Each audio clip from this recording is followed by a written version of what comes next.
शिवानी, जरा जाकर देखना सासू माँ क्या कह रही हैं। दीदी आप ही देख लो ना जाकर, आपको भी तो सुनाई दे रहा है। अरे मैं आटा गूंद रही हूँ ना, तुम चली जाओ। हाँ तो मैं भी तो सब्जी काट रही हूँ ना दीदी। अरे बहू जल्दी आओ।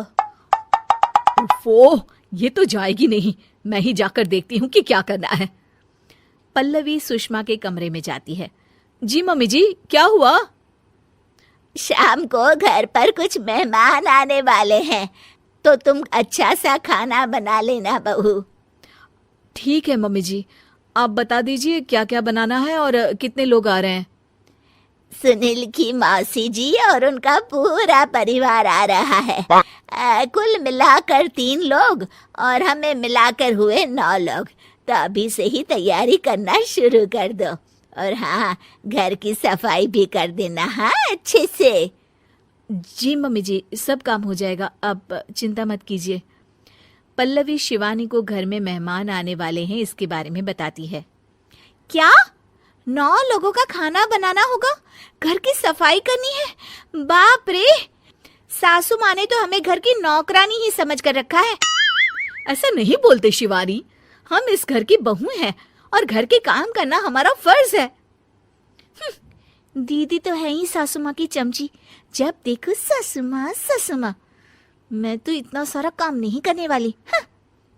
शिवानी कपड़े लेकर गमला साफ कर रही होती है और चक्कर आने का नाटक करने लगती है। मेरा सर चकरा रहा है।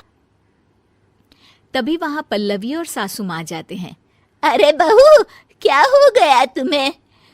मम्मी जी, बहुत तेज सर में दर्द हो रहा है। तुम एक काम करो शिवानी, आराम कर लो। नहीं नहीं दीदी, घर में मेहमान आने वाले हैं, मुझे आपकी मदद करनी चाहिए। अरे कोई बात नहीं शिवानी, तुम आराम कर लो, मैं सब काम कर लूंगी। ठीक है दीदी, अगर आप इतना कह रही हैं तो आराम कर लेती हूँ। शिवानी आराम से अपने कमरे में मैगजीन पढ़ रही होती है। इसे कहते हैं आराम की जिंदगी। इतना सारा काम। चलो सारा काम खत्म हो गया, शिवानी को देख आती हूँ। शिवानी अपने कमरे में ईयरफोन में गाने सुनते सुनते सो जाती है और उसके साइड में मैगजीन भी रखी होती है। पल्लवी वहां आ जाती है और वो सब देखती है।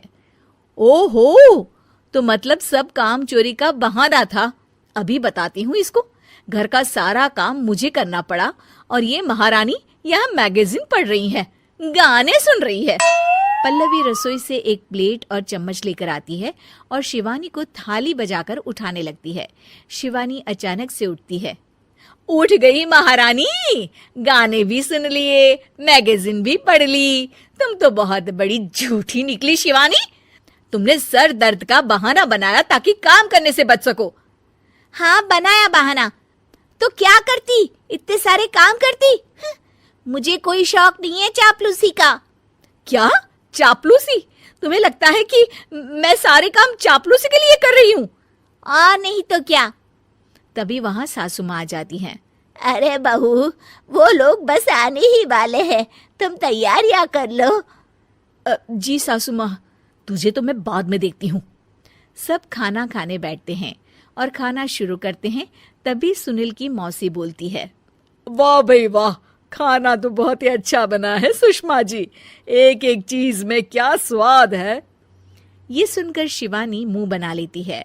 उसे अपनी जेठानी की इतनी तारीफ रास नहीं आती। आपकी बहुएं तो बहुत ही अच्छा खाना बनाती हैं। हाँ बनाती तो दोनों ही अच्छा है, पर आज ना ये सारा खाना बड़ी बहू ने बनाया है। छोटी बहू की तबीयत ठीक नहीं थी, सो इसलिए। मानना पड़ेगा सुषमा जी, आपकी बड़ी बहू तो बहुत ही गुणवान है। पल्लवी की तारीफ सुनकर शिवानी को जलन होती है। पल्लवी ये सुनकर खुश हो जाती है और शिवानी की तरफ देखकर उसे चिढ़ाती है। कुछ देर बाद मेहमानों के जाने का वक्त हो जाता है। मौसी जी सबके लिए उपहार लाई होती है। वो सबको शगुन के पैसे देती हैं और अंत में पल्लवी के पास आती है। तुम्हारे लिए शगुन का लिफाफा तो है ही, पर बहू तुम्हें एक और उपहार भी मिलेगा, इतना अच्छा खाना बनाने के लिए। मौसी अपने सोने के कंगन निकालकर पल्लवी को पहना देती है। ये लो, ये मेरे मनपसंद कंगन है, अब से ये तुम्हारे हुए। धन्यवाद मौसी